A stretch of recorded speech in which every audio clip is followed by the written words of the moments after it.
नमस्कार, खबर उत्तराखंड देख रहे हैं आप। मैं हूं आपके साथ विशाल गर्ग। खबरों की शुरुआत करेंगे। उत्तराखंड राज्य आपदा प्रबंधन प्राधिकरण ने कार्यशाला का आयोजन किया, जहां प्रदेश के मुखिया पुष्कर सिंह धामी ने कार्यशाला का शुभारंभ किया।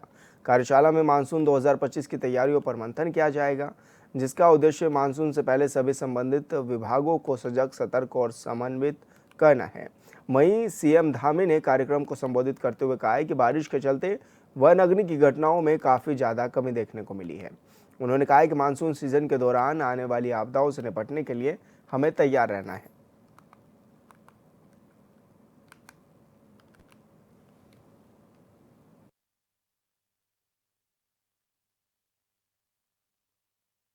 यदि इन सभी इकाइयों के बीच अच्छा समन्वय स्थापित हो जाए, संवाद अच्छा हो, स्पष्ट कार्य विभाजन न हो, तो राहत और बचाव कार्यों में विलंब होगा, जिससे धन भी ज़्यादा लगेगा, जन की हानि भी बढ़ सकती है। अनेक प्रकार का इसका जो आपदा का प्रभाव कम होना चाहिए वो अधिक हो सकता है। इसलिए विभागीय समन्वय को सुनिश्चित करना ये हमारी पहली प्राथमिकता होनी चाहिए। इसके साथ ही आपदा प्रबंधन में जन भागीदारी का होना भी नितांत आवश्यक है, क्योंकि जो स्थानीय स्तर पर जो जानकारी, जो समझदारी, सूझबूझ उनसे हमें प्राप्त हो सकती है, सच में वो हमारे लिए बहुत आपदा प्रबंधन के समय में मदद का काम कर सकती है। मेरा मानना है कि जब तक समाज जागरूक, प्रशिक्षित और सतर्क नहीं होगा, तब तक किसी भी सरकारी प्रयास का जो हमारा प्रभाव है वो बहुत सीमित होगा। उसको विस्तार तभी मिल सकता है, उसको और प्रभावी तभी बनाया जा सकता है जब स्थानीय स्तर पर लोगों का भी और जन समर्थन हमको प्राप्त हो। क्योंकि आपदा की स्थिति में स्थानीय नागरिक ही मौके पर उपस्थित होते हैं, इसलिए ग्रामीण स्तर पर आपदा प्रबंधन समितियां, महिला मंगल दल, युवक मंगल दल, युवा समूह, महिला समूह, स्वयंसेवी संगठन, रेड क्रॉस एवं अनेक ऐसी संस्थाएं जो प्रशिक्षित एवं उनको एक सशक्त बनाना भी अति आवश्यक होता है। साथियों, यदि हम आपदाओं से प्रभावी रूप से निपटना चाहते हैं तो हमें प्रोएक्टिव और रिएक्टिव दोनों प्रकार की रणनीतियों को अपनाना होगा। जैसे हमने 2024 में गौरीकुंड में बादल फटने की घटना के दौरान प्रोएक्टिव अप्रोच अपनाकर आपदा के प्रकोप को काफी हद तक कम किया था और हजारों लोगों को आज जो है तो पूरे हुई थी और मैं स्वयं उस दिन वहां पर पहुंचा था लिपचौली में, और काफी तरह का, चूंकि उससे पहले पूरी रात भर आपदा रही, देहरादून में बड़ी आपदा थी उस दिन। देहरादून के साथ साथ टिहरी में, गुत्तू में और घनसाली क्षेत्र में बादल फट गया था, जहाँ के बारे में विनय रोहिला जी बता रहे थे। और सच में आपदा के समय में हम लोगों के साथ खड़े होकर तत्काल रूप से उनको मदद देकर बहुत प्रकार का जो उनका मनोबल बढ़ाने का काम कर सकते हैं। उस समय जो उनकी एक बहुत ऐसी स्थिति होती कि कोई हमारे साथ नहीं है, उस समय हम उनके साथ खड़े हो जाए तो उनका काफ़ी दर्द कम किया जा सकता है। और जो रोहिला जी ने बताया, यहाँ पर मैं गया था, वहाँ पर बादल फट गया था घनसाली के पास, और बादल फटने के बाद एक बहुत दर्दनाक हादसा वहाँ पर हुआ कि एक बुजुर्ग माता, जिनकी आयु मुझे लगता है कि 100 वर्ष के आसपास रही होगी, 90 से 100 के बीच में, उनके परिवार की, उनका बेटा, उनकी बहू और वहाँ शायद साथ में काम करने वाले कोई, एक छोटा सा होटल था, वो होटल चलाते थे, और रात में बादल फटा और तेज पानी आने के कारण से वो होटल समेत वो सब के सब बह गए। और उनके घर में बहुत भीड़ लगी हुई थी। जब मैं वहाँ पहुँचा तो उनको पता ही नहीं था कि अब मेरे बहू और मेरे बेटे इस दुनिया में नहीं रहे। उनका एक पोता दिल्ली में कोई काम करता था, वो भी रास्ते में आ रहा था, मतलब कोई सहारा नहीं उसके बाद। बहुत ही मैं सच बताऊं तो देखने के बाद अत्यधिक जो एक कष्ट होता है, मानवीय संवेदनाएं जिसके अंदर भी हों, तो उस समय बिल्कुल ऐसा हो गया कि आंखों से आंसू गिर जाएंगे। महिलाओं ने घेर रखा था और माता जी को पता ही नहीं कि मेरा जो मेरी देखभाल करने वाले हैं वो इस दुनिया में नहीं रहे। खैर मैं माता जी से हम लोग मिले और हर संभव जो भी हम लोगों ने कहा कि प्रशासन के सारे लोग थे, जिले के सारे अधिकारी थे, मेरे साथ अन्य जनप्रतिनिधि भी गए हुए थे। हम लौटने लगे तो बहुत सारी महिलाएं थी, कम से कम मुझे लगता है सैकड़ों की संख्या में। अब वो मिलने को आने लगी, लेकिन हमारे जो प्रशासन के लोग थे उनको लगा कि मैं बीच में जाऊंगा तो कोई हो सकता है कि किसी प्रकार से कुछ भी एक जैसी आशंका रहती है। लेकिन मैंने देखा कि जब वो गाड़ी की तरफ मैं जा रहा था तो बार बार जो है मेरी तरफ सब आ रही थी। तो मैंने कहा रुक जाइए, तो गाड़ी उसको, और जैसे ही मैं उनके बीच में गया तो उन्होंने मुझे पकड़ लिया, उन्होंने मुझे पकड़ लिया तो मैंने भी उनको पकड़ लिया। सब महिलाओं, हम सभी हमारी माताएं हैं, बहनें हैं, मैं भी उनके बीच में चला गया। और जैसे मैं उनके बीच में गया उन्होंने मेरे को अपने उसमें लिया और सब रोने लगी। तो एक उनके मन का जो गुबार था, दर्द था कि भाई कल से कम हमारी बात सुनी जा रही है। इतने भर से सारी की सारी शांत हो गई और जो आपदा राहत का काम था वो काम हमारे प्रशासन के लोग सब कर रहे थे। इसी प्रकार इसके बाद घनसाली से मैं गुप्तकाशी गया, गुप्तकाशी लिंचौली गए और वहाँ जब मैं गया तो मुझे बड़ी मन में मेरे आशंका थी कि मैं यहाँ जा रहा हूँ और एक कल रात से इसमें इतने हजारों लोग रुके हुए हैं और हजारों लोग ये रात में इन्होंने खाना भी नहीं खाया होगा, भूखे होंगे, प्यासे होंगे, या ठंड भी लग रही है, कुछ लोगों को दवाइयाँ भी नहीं मिली होंगी। तो ये मेरे मन में आशंका थी कि मुझे देखते ही जरूर ये लोग भी कुछ न कुछ जो है आक्रोश प्रकट करेंगे। कि अभी तक हमने करीब 150 करोड़ रुपया स्वीकृत कर दिया है। करीब 150 करोड़ रुपया स्वीकृत करने की हमारी अभी फाइलें हमारी गतिमान है, वो हम अगले 5 से 7 दिन में कर लेंगे। और जो राहत बचाव की बात कर रही हैं उसके लिए निर्देश चले गए हैं जनपदों को कि हर एक जनपद में हर तहसील के लिए पृथक से टीम बनेगी।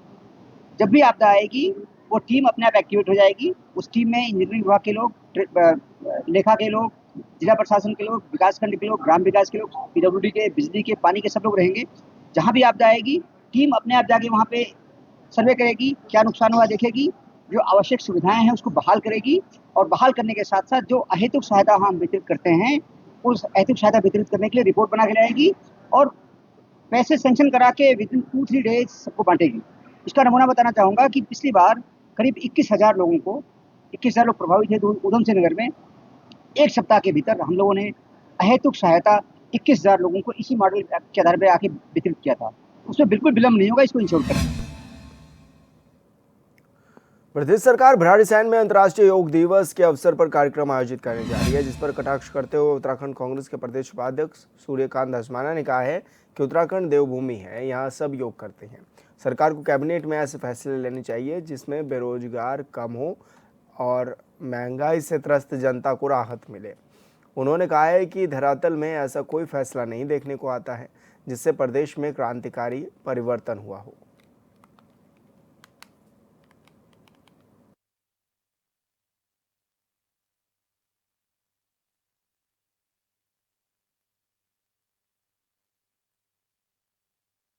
उत्तराखंड तो वैसी देवभूमि है, सब लोग योगा करते हैं। योगा आप कैबिनेट में ऐसे फैसले करिए जिससे राज्य के बेरोजगार नौजवानों को रोजगार मिले। कैबिनेट में ऐसे फैसले करिए जिससे कि राज्य में जो महंगाई से त्रस्त जनता है उसको महंगाई से कुछ राहत मिले। आप कैबिनेट में कुछ ऐसे फैसले करिए जिससे कि राज्य में जो बिगड़ी हुई कानून व्यवस्था है उसके लिए जिम्मेदारी फिक्स करें कि राज्य के कप्तान, उस थाने का थानेदार, कोतवाल वो जिम्मेदार होगा जहां क्राइम होगा महिलाओं के खिलाफ। राज्य में इस समय जो स्थिति है, मैं समझता हूं कि कोई कैबिनेट का निर्णय, आप सारे कैबिनेट के निर्णय सरकार के पिछले 3 वर्षों के आप उठा लीजिए, धरातल में कौन सा कैबिनेट का निर्णय उतरा? धरातल पर, जमीन पर कौन सा ऐसा निर्णय है जिससे कोई क्रांतिकारी परिवर्तन उत्तराखंड के अंदर हो गया हो?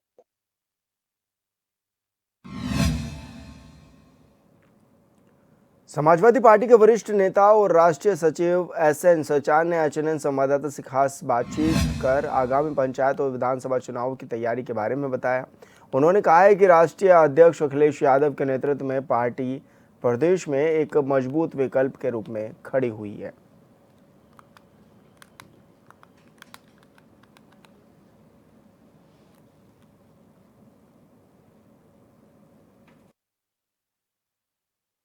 समाजवादी पार्टी के राष्ट्रीय महासचिव और वरिष्ठ नेता एस एन सजान आज हमारे साथ मौजूद हैं खास बातचीत करने के लिए एचएनएन पर। बहुत स्वागत है सर आपका। धन्यवाद धन्यवाद।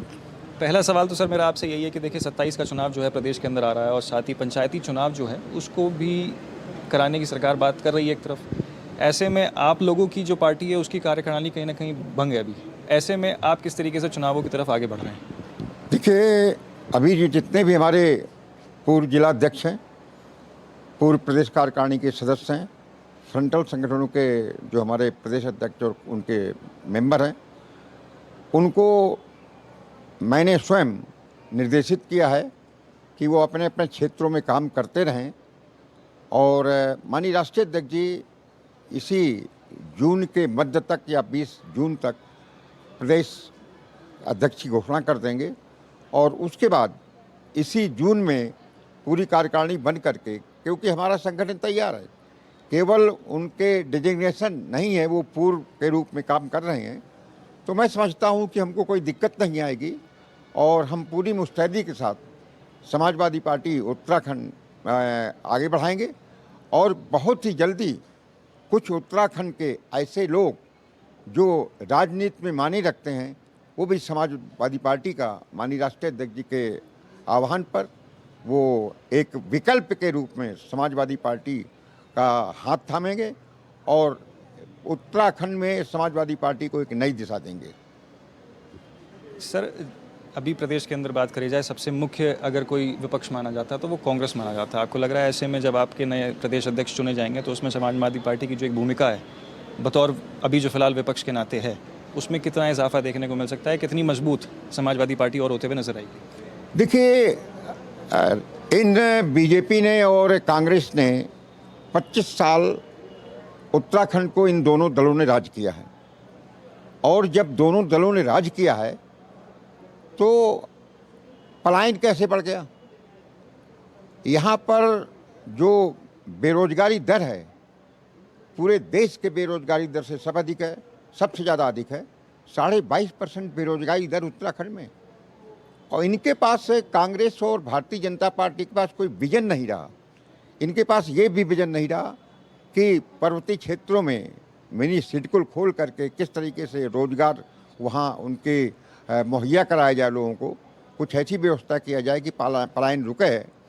इन्होंने ये भी नहीं अभी तक सोचा कि केंद्र में पर्वतीय क्षेत्र के लोगों को, युवाओं को कैसे आरक्षण दिया जाए। हमारा जो आरएमपी है, रिक्रूटेबल मेल पॉपुलेशन, सबसे ज़्यादा अधिक यहाँ भर्ती फौज में युवाओं की होती थी, उसमें कमी आई राज बनने के बाद।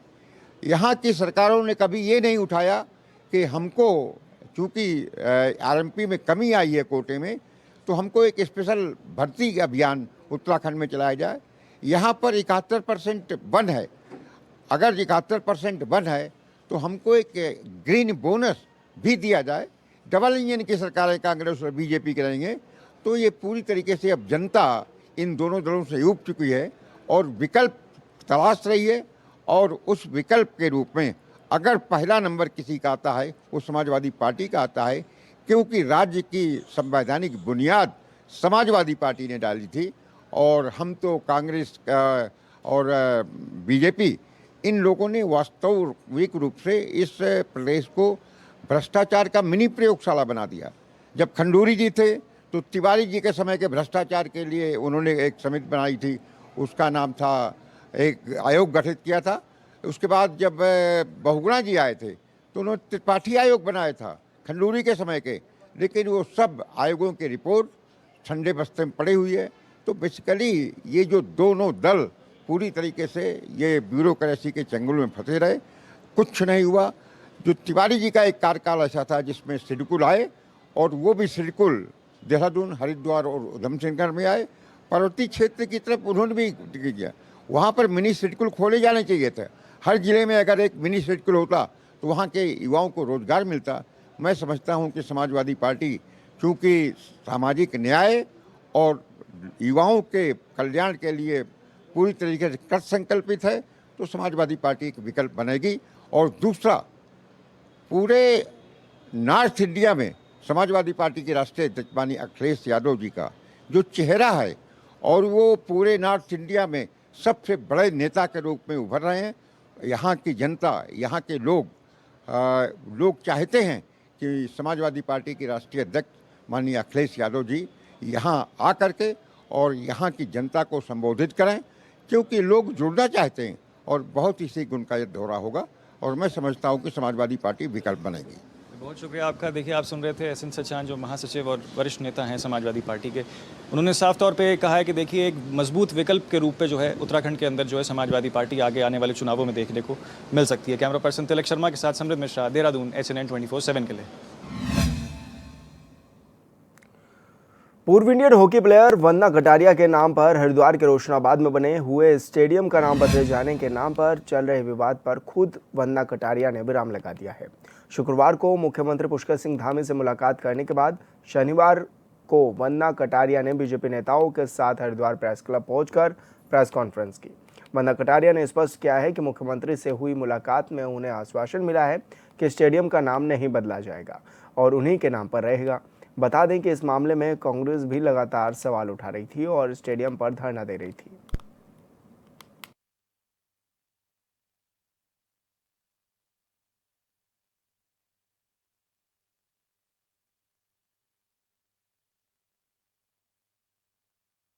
जो मुख्यमंत्री सर है, कल उन्होंने अपने आवास पर बुलाया था, मैं उनका बहुत बहुत धन्यवाद करती हूँ, क्योंकि जो एक्चुअली एक प्लेयर के सम्मान की बात होती है, जो उन्होंने इतना सम्मान दिया था हर प्लेयर के लिए, तो जो स्टेडियम का नाम है वो वंदना कटारिया हॉकी स्टेडियम ही रहेगा और जो बोर्ड लगे हुए हैं स्टेडियम के अंदर वो नहीं होंगे, सब सेम ही रहेगा। उन्होंने वो सब कुछ कंफ्यूजन को दूर किया, जो कंफ्यूजन हो रही थी। लेकिन वंदना जी, जो शासन जो जारी हुआ था उसमें साफ साफ लिखा हुआ था परिसर का नाम चेंज कर दिया गया। जो मेन गेट है उसका योग स्थलीय परिसर किया जाएगा और जो हॉकी ग्राउंड है उसका नाम वंदना कटारिया रखा जाएगा। हाँ जी, एक्चुअली मेरी बात हुई थी ना कल उनसे, मैं इसीलिए मिलने आई थी स्पेशली कि उनसे मैं डायरेक्ट मिलूंगी ताकि मुझे जो डायरेक्ट है वो सब चीजें उनसे पता चल पाए। तो उन्होंने मुझे यही बात बोली है कि जो स्टेडियम है वो स्टेडियम सेम वैसे ही रहेगा, जो पहले था जैसे वो वैसे ही रहेगा।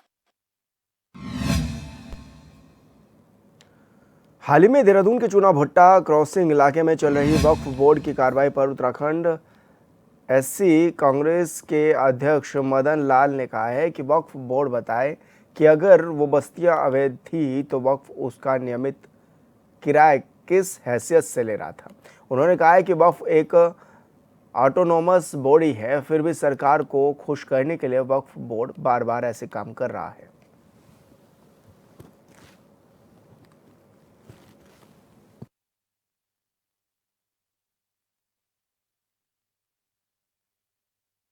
वक्फ बोर्ड की जो प्रॉपर्टी है, इससे पहले मज़ारों की बात चल रही थी या इस तरह की जमीन की बात चल रही है। मैं आपके माध्यम से पूछना चाहता हूँ कि वक्फ बोर्ड ये बताए कि अगर वो बस्तियाँ वैध थी, ये जमाने ये उत्तर प्रदेश से बस्तियाँ बसी हैं, उत्तर प्रदेश के लेकर 25 साल उत्तराखंड को बने हो गए हैं, तो उसका संचालन, उसका रखरखाव वक्फ बोर्ड करता था। जो भी वक्फ बोर्ड का जो नियमित किराया है वक्फ बोर्ड हमेशा लेता रहा है, चाहे उत्तर प्रदेश के ज़माने की बात हो चाहे उत्तराखंड के ज़माने की बात हो। तो अगर वो अवैध थी तो किस हैसियत से वक्फ बोर्ड ने इस प्रॉपर्टी को लिया है।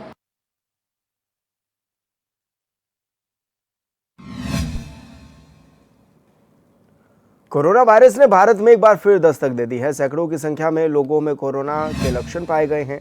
इसी को लेकर उत्तराखंड में भी स्वास्थ्य विभाग अलर्ट मोड पर आ गया है। जिला चिकित्सालय उत्तरकाशी में भी कोविड से बचने के लिए तैयारियां शुरू की गई हैं। जिला चिकित्सालय में ऑक्सीजन प्लांट सुचारू कर दिया गया है। साथ ही कोविड के लिए अलग से वार्ड की व्यवस्था भी की गई है।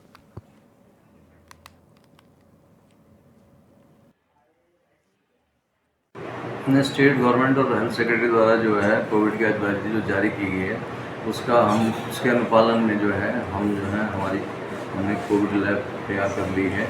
और यहाँ पर जो सामान्य लक्षण वाले मरीज, सर्दी, जुकाम, बुखार, खांसी, जो कोई श्वास के मरीज जैसे रूटीन में भी आते हैं तो उसकी हम जो है उनका जो है परीक्षण कर रहे हैं। लेकिन अभी तक हमारे पास कोई रिपोर्टेड केस ऐसा नहीं आया कि इसमें जैसे गंभीर जैसे कोविड के लक्षण पाए जाते हैं, इस तरह का भी आया नहीं है। बाकी हमारी अपनी तरफ से सारा जो एडवाइजरी है, सैनिटाइजर है, मास्क है, जो भी हेल्थ एडवाइजरी हम सब मरीज को भी दे रहे हैं और स्टाफ को भी जो है, ताकि अस्पताल में भी कोई ऐसा इन्फेक्शन ना फैले, उसके लिए हमारी कोई प्रिकॉशन है। हमारे पास ऑक्सीजन है, वेंटिलेटर वगैरह सब ठीक ठाक स्थिति में है।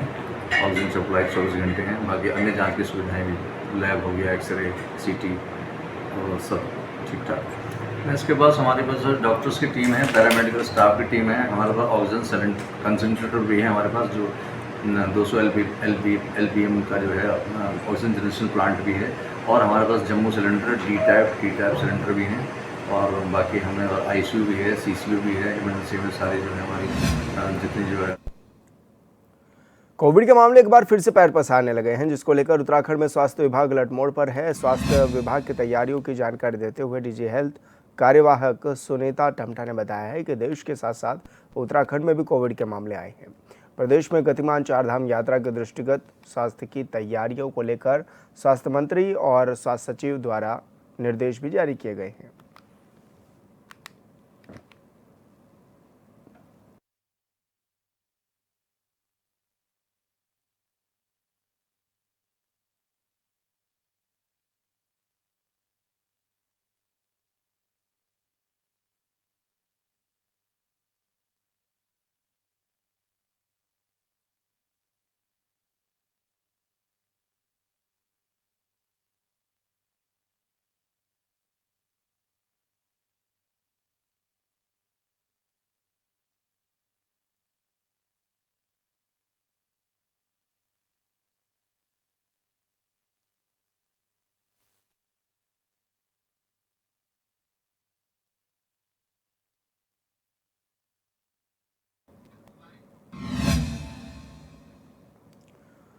गढ़वाल राइफल रेजिमेंट के 4 जवानों ने विश्व की सबसे ऊंची चोटी माउंटेन एवरेस्ट को फतेह किया है। सेना के पर्वतारोही दल ने माउंट एवरेस्ट पर तिरंगा फहराया है, जिससे लैंसडाउन गढ़वाल राइफल रेजिमेंट में खुशी की लहर है। गढ़वाल राइफल रेजिमेंट के ब्रिगेड ने बताया है कि दिल्ली में 10 अप्रैल को रक्षा मंत्री राजनाथ सिंह ने हरी झंडी दिखाकर सेना के जवानों को 8,848 मीटर ऊंचे माउंट एवरेस्ट आरोहण के लिए रवाना किया था। लेफ्टिनेंट कर्नल मनोज जोशी के नेतृत्व में निकले इस दल ने काठमांडू नेपाल पहुंचकर 16 अप्रैल को अपना अभियान शुरू कर दिया था।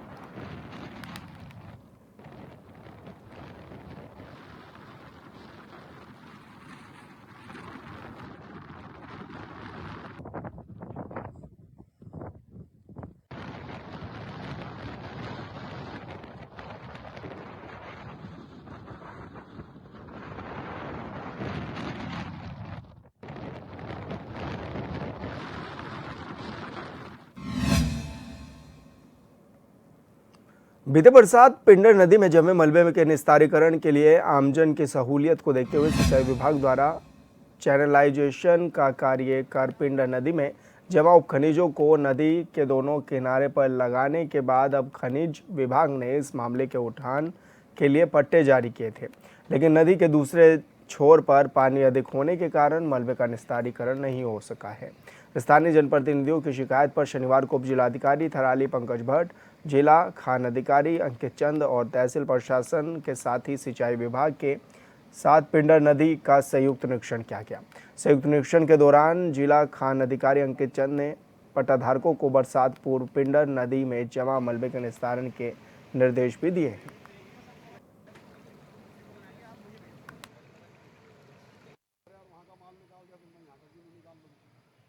दिशा निर्देश ये दिए गए कि मौका स्थल पर जो है दो तीन जगहें ऐसी हैं जहाँ पे पुल के अपस्ट्रीम और डाउनस्ट्रीम दोनों साइड में वहाँ पे मलबे का निस्तारण नहीं हो पाया क्योंकि पोकलैंड मशीन की परमिशन नहीं मिल पाई थी। तो जिसके क्रम में आज जॉइंट इंस्पेक्शन किया गया SDM साहब के द्वारा भी, सिंचाई विभाग और खनन विभाग के द्वारा, और मौके पर आपदा प्रबंधन अधिनियम के नियम 34 ड और घ के तहत मशीन की परमिशन हेतु हमने आख्या बनाकर जिलाधिकारी महोदय को प्रेषित किया। क्या माना जाए बरसात से पहले क्या इसमें किया जाएगा, जिसके लिए हम प्रॉपर इसका निरीक्षण भी करते रहेंगे टाइम टू टाइम, और हम देखेंगे इसको पर्सनली भी संज्ञान में लेंगे।